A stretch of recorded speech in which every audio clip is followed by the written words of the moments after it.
Hello dear students, this is Deepak Kumar, assistant professor. Today I am going to discuss with you some poetic forms like an ode and elegy. आओ सबसे पहले ode लेते हैं. Let's take first of all an ode. What an ode is? An ode is a special kind of lyrics. Ode एक special kind of lyric है. It is a type of lyric. Like the lyric, it is originated in ancient Greece. Lyric की तरह ही इसका origin भी प्राचीन यूनान में ancient Greece में हुआ है. The Greek poet Pindar was the first to write odes. Greek poet Pindar पहले कवि थे जिन्होंने ओड लिखी. And later on the form was practised with certain modifications by the Roman poet Horace. बाद में इसी पोइटिक फॉर्म को कुछ सर्टन मॉडिफिकेशन, कुछ चेंजेस, कुछ बदलाव के साथ रोमन पोइट होरेस ने इस्तेमाल किया.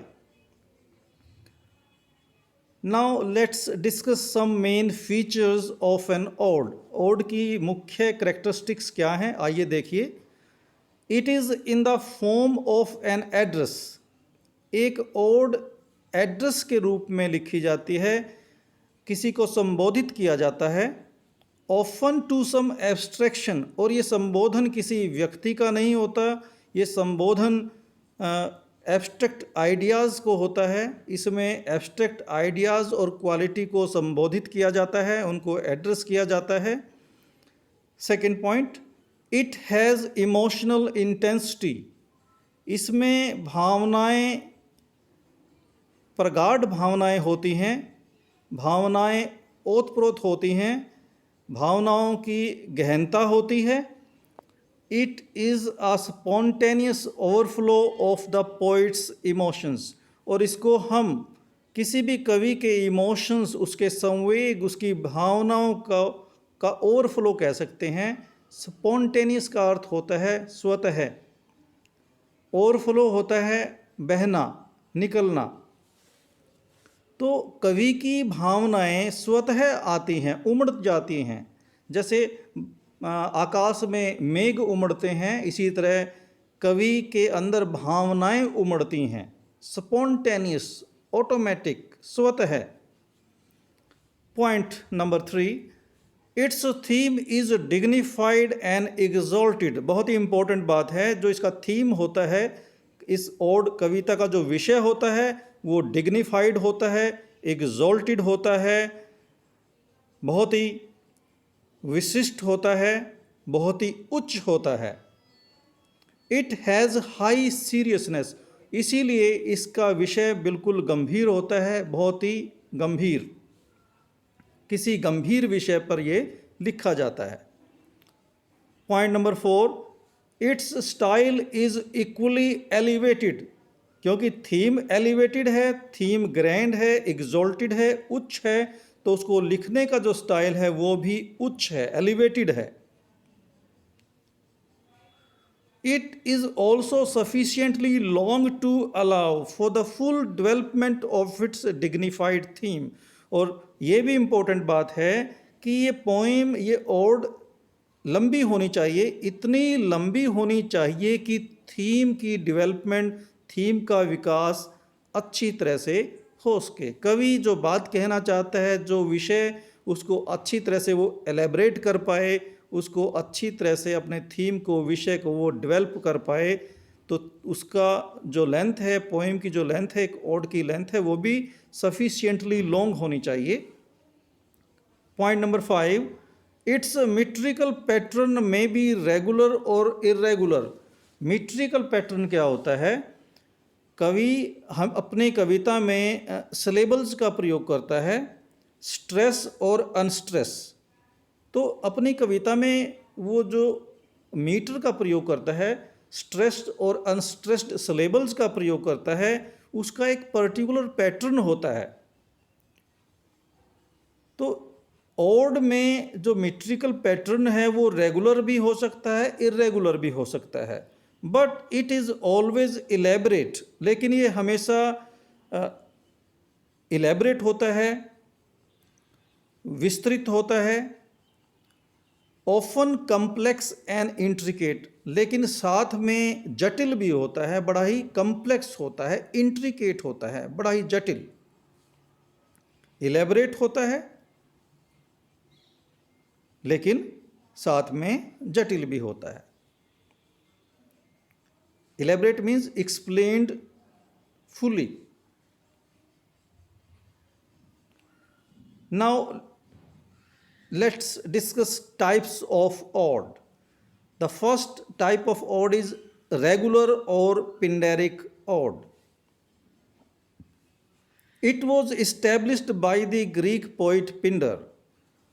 Pindaric ode को पिंडर ने इस्टेब्लिश किया। Pindaric odes were written generally in honor of the gods. पिंडरिक जो ओड हैं जनरली वो देवताओं के सम्मान में लिखी जाती हैं, और to sing the victories of rulers और एथलीट्स, या फिर जो रूलर्स होते हैं, शासक होते हैं या एथलीट होते हैं, उनकी विक्ट्रीज को सेलिब्रेट करने के लिए लिखी जाती हैं। A Pindaric ode has a fixed stanza structure और पैटर्न। पिंडरिक ओड का जो स्टेंजा स्ट्रक्चर है, जो पैटर्न है, वो फिक्स है, निश्चित है, उसमें कोई डेविएशन नहीं है। A number of stanzas, the number of stanzas may vary। Stanzas की संख्या भिन्न हो सकती हैं। एक पोइम में 20-25 यानी कि 3-3 स्टेंजाज के ग्रुप होते हैं, तो 6 स्टेंजाज, 9 स्टेंजाज, तो इस तरह नंबर ऑफ स्टेंजाज में वेरी भिन्न हो सकते हैं। But they are arranged in a groups of 3, लेकिन सभी स्टेंजाज 3-3 स्टेंजाज के ग्रुप में अरेंज होते हैं, फिक्स होते हैं। And each group is called a triad. हर एक ग्रुप को ट्राइड कहते हैं। The first stanza in each group is called strophe. हर एक ग्रुप का जो पहला स्टेंजा है उसको स्ट्रोफी कहा जाता है। The second an antistrophe, दूसरे स्टेंजा को एंटी स्ट्रोफी कहते हैं। And the third an epode, और तीसरे स्टेंजे को इपोड कहते हैं। The first stanza was chanted by the dancing chorus. पहला जो स्टेंजा होता है वो डांसिंग कोरस के साथ उसको गाया जाता है। डांसिंग मतलब डांस करते हुए, कोरस मतलब व्यक्तियों का समूह। आपने कुछ ट्राइबल डांस देखे होंगे जिसमें मैन एंड वीमेन एक दूसरे को पकड़कर हाथों में हाथ लिए डांस करते हैं और आगे की ओर मूवमेंट करते हैं। डांस करते करते गाते भी हैं, डांस भी करते हैं, और आगे की तरफ कदम बढ़ाते हैं, मूवमेंट करते हैं। फिर वो पीछे की तरफ कदम बढ़ाते हैं और कई बार वो रुक जाते हैं, स्टेशनरी होते हैं। ठीक उसी तरह the first stanza was chanted by the dancing chorus. वो ग्रुप में, समूह में जो व्यक्ति डांस कर रहे होते हैं उनके द्वारा फर्स्ट स्टेंजा गाया जाता है। As it proceeded in one direction, जब वो ग्रुप, वो समूह एक दिशा में डांस करते हुए आगे बढ़ता है। The second stanza was chanted by the chorus as it returned, और सेकेंड स्टेंजा तब गाया जाता है जो वो डांस कर, नृत्य करने वाला समूह पीछे की ओर मूवमेंट करता है, वापिस आता है। The third stanza was chanted when chorus was stationary. Stationary मतलब होता है स्थिर हो जाना। और तीसरा स्टेंजा तब गाया जाता है जब गायन करने वाला समूह, डांस करने वाला समूह स्टेशनरी होता है, स्थिर होता है, खड़ा हो जाता है। Pindaric ode also enjoyed great rhythmical and metrical freedom, और पिंडरिक ओड भी, उसमें ये फ्रीडम, स्वतंत्रता होती है कवि को कि वो मीट्रिकल पैटर्न को फॉलो करे या ना करे। वो रिदमिकल पैटर्न को, rhythmical pattern means arrangement of stressed and unstressed syllable in A line of A poem. किसी भी कविता की पंक्ति में सिलेबल्स को स्ट्रेस आएगा, फिर अनस्ट्रेस्ड, फिर स्ट्रेस आएगा, फिर अनस्ट्रेस, तो एक पैटर्न होता है। तो उस पैटर्न को कवि फॉलो करे या ना करे, पिंडरिक ओड में ये छूट होती है, ये स्वतंत्रता होती है। अब बात करते हैं सेकंड टाइप ऑफ ओड की। सेकंड टाइप ऑफ ओड है Horatian ode. This kind of ode has been named after the Latin poet Horace. इसे लैटिन पोइट होरेस के नाम से जाना जाता है। होरेस इमिटेटेड पिंडर, इमिटेटेड का मतलब होता है नकल करना, फॉलो करना। होरेस इमिटेटेड पिंडर, होरेस ने पिंडर को फॉलो किया, उसकी नकल की, उसको कॉपी किया। बट मेड सेवरल मॉडिफिकेशंस, लेकिन उसने अपनी ओड में बहुत सारे चेंजेस किए, बदलाव किए, मॉडिफिकेशंस किए, सुधार किए। The Horatian ode consist of a number of stanzas. Horatian ode में भी बहुत सारे स्टैंजाज होते हैं with more or less regular metrical structure and but without any division into triad of Pindaric. इसमें भी होरेस ने भी मीट्रिकल स्ट्रक्चर फॉलो किया और कई जगह उसने इसको फॉलो नहीं किया, स्वतंत्रता थी उसके पास भी, लेकिन उसने होरेस ने पिंडर की तरह अपनी ओड को 3 स्टैंजाज के ग्रुप में नहीं बांटा। He didn't divided his ode into triads like Pindar. It may be rhymed और अनराइम्ड। होरेशियन ओड राइम भी हो सकती है, अनराइम्ड। राइम का मतलब तुकबंदी होना। किसी भी पोइम की अंतिम, किसी भी पोइम की पंक्ति के अंतिम जब वर्ड एक दूसरे से राइम करते हैं, तुकबंदी होती है, उसको कहते हैं राइम। तो होरेशियन ओड राइम्ड भी हो सकती थी और अनराइम्ड भी। तो इसमें कवि पूरी तरह लिबरल होता था, स्वतंत्र होता था कि वो अपनी कविता में राइम का इस्तेमाल करे या ना करें। This kind of ode is light and personal. इस तरह की ओड बड़ी हल्के विषय की होती, पर्सनल होती है। नॉट कोरिक, कोरिक मीन्स ये समूह में नहीं गाई जाती। Some notable example, some important example are Shelley's Ode to the West Wind, शैली के द्वारा लिखी गई कविता Ode to the West Wind, जिस कविता में शैली ने वेस्ट विंड को एड्रेस किया है, संबोधित किया है। And Keats Ode to Nightingale, और जॉन कीट्स के द्वारा लिखी गई poem nightingale are the best example of Horatian ode. तो डियर स्टूडेंट्स, ये आपका ओड था। Now let's discuss an elegy. What is an elegy? Elegy क्या होती है? An elegy is a special kind of lyric. ये भी एक स्पेशल काइंड ऑफ लिरिक है, type of song, type of musical poem. It is an expression of the emotion of sorrows, grief और despair. Expression का मतलब अभिव्यक्ति, of the emotions, भावनाओं की। किस तरह की भावनाएं? सोरोज, इमोशंस ऑफ सोरोज, दुख, दुख की भावना, ग्रीफ और डिस्पेयर, निराशा की भावना।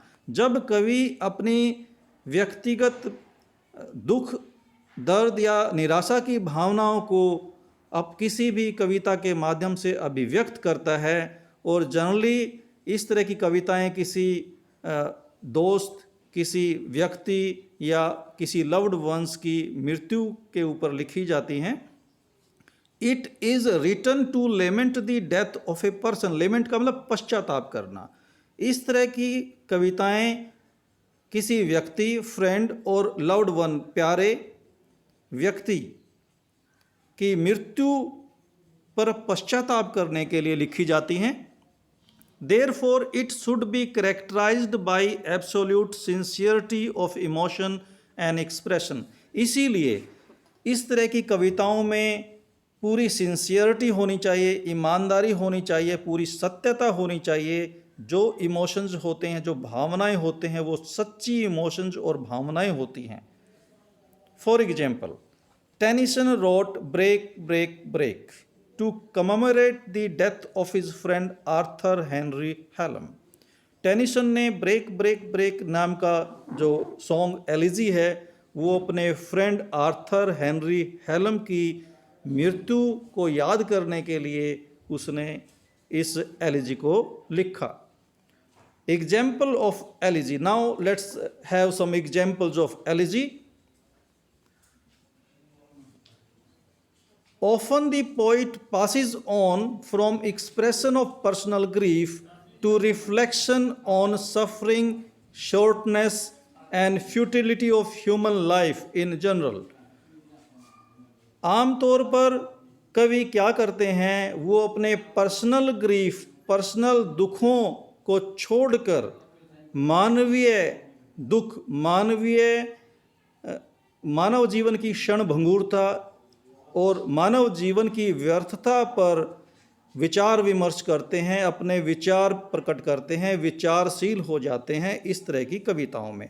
पहले तो वो किसी अपने नियर डियर, अपने फ्रेंड, अपने रिलेटिव, अपने नज़दीकी कोई लव्ड वंस की मृत्यु पर शोक प्रकट करते हैं, एक्सप्रेस करते हैं अपनी भावनाएं, लेकिन वो फिर इन पर्सनल भावनाओं से हटकर मानव जीवन के बारे में, मानव जीवन में जो सफरिंग्स होती हैं, मानवता के लिए जो दुख होते हैं, मानव जीवन बहुत ही क्षणभंगुर है, नष्ट हो जाता है, क्षणिक है, या मानव जीवन की व्यर्थता पर फिर वो अपने विचारों को प्रकट करना शुरू कर देते हैं।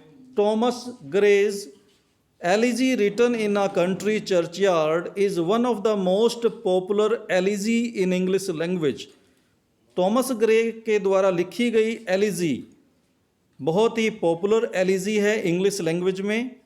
इन this elegy the poet does not mourn the death of some particular friend और रिलेटिव। इस पोइम में कवि किसी अपने विशेष दोस्त या रिश्तेदार की मृत्यु पर शोक प्रकट नहीं करता, मोर्न का मतलब शोक प्रकट करना, but expresses his grief at the sorry fate of the rude forefathers of the village who died in obscurity. बल्कि इस कविता में थॉमस ग्रे गांव में रह रहे अपने पूर्वजों के भाग्य पर, दुर्भाग्य पर दुख प्रकट करता है, जो बिना किसी पहचान के इस दुनिया से चले गए। दे डाइड इन ऑब्सक्योरिटी, वो अंधकार में ही इस दुनिया से चले गए, ड्यू टू देयर रूडनेस, अपने रूड व्यवहार की वजह से। Matthew Arnold Rugby Chapel is poet's expression of grief on the death of his father. Matthew Arnold एक बहुत ही अच्छे राइटर हैं, विक्टोरियन। इन्होंने रग्बी चैपल नाम की एलिजी लिखी है अपने पिता की मृत्यु पर। But from the expression of personal grief the poet soon passes on to reflect on the sorry fate of humanity.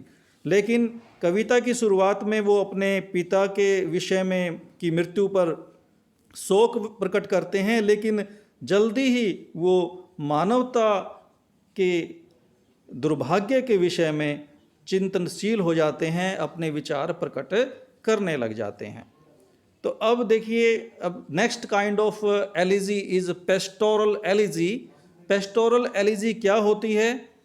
Pastoral elegy is a special kind of elegy. ये एक तरह की स्पेशल एलिजी है। The word pastoral comes from the Greek word Pasteur. Pastoral शब्द Greek Pasteur शब्द से लिया गया है, विच मीन्स टू ग्रेज, जिसका अर्थ होता है चराना, भेड़ें चराना, to graze. Hence the pastoral elegy is an elegy in which the poet represents himself as a shepherd। तो पेस्टोरल एलिजी वो एलिजी होती है जिसमें कवि अपने आप को एक शेफर्ड के रूप में रिप्रेजेंट करता है, एक चरवाहे के रूप में अपने आप को दिखाता है। Mourning the death of a fellow shepherd, और वो उस कविता में, उस एलिजी में अपने दोस्त शेफर्ड, दोस्त चरवाहे की मृत्यु पर शोक प्रकट करता है। तो best example of pastoral elegies are Spenser's Astrophel, Spenser के द्वारा लिखी गई एस्ट्रोफल, मिल्टन्स लिसिडाज, मिल्टन के द्वारा लिखी गई Lycidas, Shelley's Adonais and Arnold Thyrsis. These are the most notable example of pastoral elegy in English language। ये इंग्लिश लैंग्वेज की सबसे प्रभावशाली, बहुत ही उत्तम उदाहरण हैं Spenser's Astrophel, Milton Lycidas and Shelley's Adonais. Thank you dear students, that's all for today।